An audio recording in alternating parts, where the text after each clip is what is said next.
Bonjour à tous, je suis en train de faire ma valise pour partir pour Bruxelles et du coup je me suis dit que je pouvais un petit peu vous montrer comment je la préparais histoire de pouvoir travailler en fait en voyageant. J'ai commencé à prendre quelques petites habitudes que j'essaie de garder pour chacun de mes voyages, donc je me suis dit que je pouvais vous partager ça tout de suite dans cette vidéo. Je vais aussi vous tourner une petite FAQ directement à Bruxelles histoire de répondre à vos questions parce que ça fait quand même quelques temps qu'on l'a pas fait.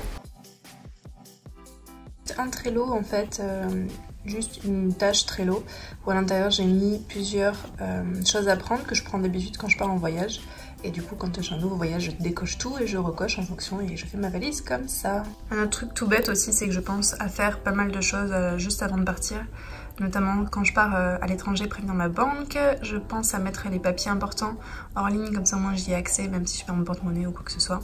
Je transfère mes licences, donc là Toon Boom c'est le logiciel que j'utilise pour travailler sur Nightcall. La plupart des logiciels vous permettent de désactiver la licence sur un ordinateur pour vous la permettre d'activer sur un autre ordi. Du coup là pour ici j'ai Harmony Advance qui est directement dispo sur mon Mac, mon gros Mac, et il me suffit du coup de hop désactiver la licence et j'aurai plus qu'à activer la licence sur mon petit MacBook Pro. Je pense aussi à prévenir les membres de la team de Nightcall pour leur dire que je ne serai pas présente sur l'internet pendant les heures à venir, pendant que je serai dans l'avion. Je pense aussi à recharger tous mes appareils électroniques parce que sinon je suis dans le caca. Et vous avez vu, j'ai un nouveau sticker, c'est Nightcall, c'est le petit chat dans Nightcall. Et ça c'est Voiden Medler, c'est le premier projet sur lequel on a travaillé à Black Muffin Studio. Exemple des trucs les plus bizarres que vous pouvez trouver dans mon sac à main. Il y a des AirPods, vous savez c'est les petits écouteurs d'Apple sans fil que j'adore, j'adore, ils sont vraiment trop bien. Et surtout vous avez une poche pleine de café G7, vous savez c'est les cafés vietnamiens, j'en avais déjà parlé une fois dans une des vidéos. Parce que je n'aime pas le café comme tout le monde et j'aime le café, vous savez le café dégueulasse que personne n'aime en poudre et sucré, bah voilà, moi j'adore ça.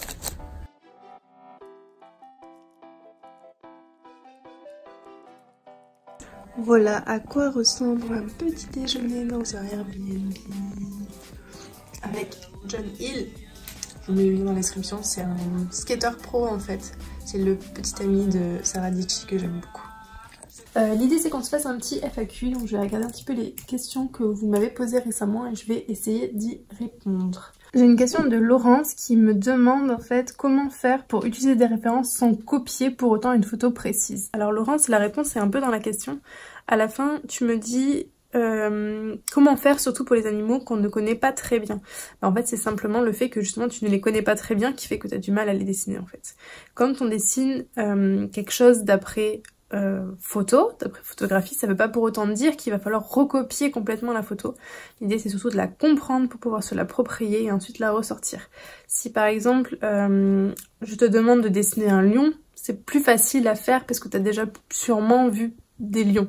Alors que si je te demande de dessiner un fourmilier ou je sais pas moi un baleineau, c'est quelque chose de beaucoup plus compliqué parce qu'on est moins habitué à voir ce type d'animaux. L'idée donc du coup c'est de ne pas essayer de recopier trait pour trait ton modèle, mais au contraire d'essayer de le comprendre, d'essayer de l'analyser, de le retenir, de retenir son anatomie. Il y a une autre chose aussi qui est importante, c'est d'utiliser plusieurs photos différentes. L'idée c'est de ne pas copier une photo, mais au contraire de t'inspirer de plusieurs photos, de faire un mix, d'essayer de comprendre vraiment ce qui fait l'essence même de l'animal et d'essayer de le retranscrire sur papier. De manière générale, dites-vous que il faut vraiment que vous compreniez les choses pour pouvoir les dessiner convenablement et pas juste être dans le mimétisme en fait, pas juste recopier pour recopier. J'ai une question de Cerise Nébuleuse qui me demande mes livres de développement personnel et mes podcasts préférés.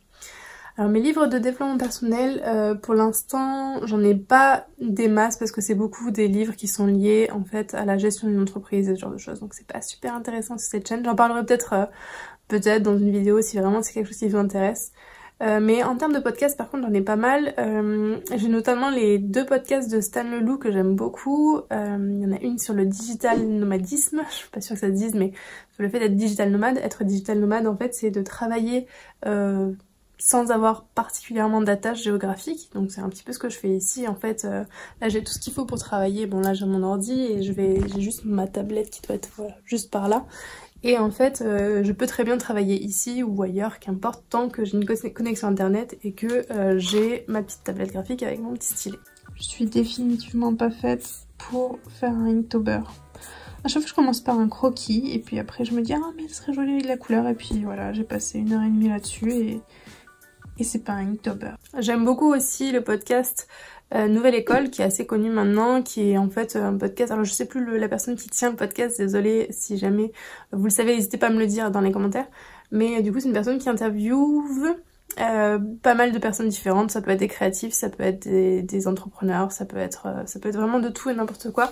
Et c'est ce qui est intéressant en fait, il a vraiment une manière d'arriver à interviewer les personnes, du coup c'est vraiment intéressant.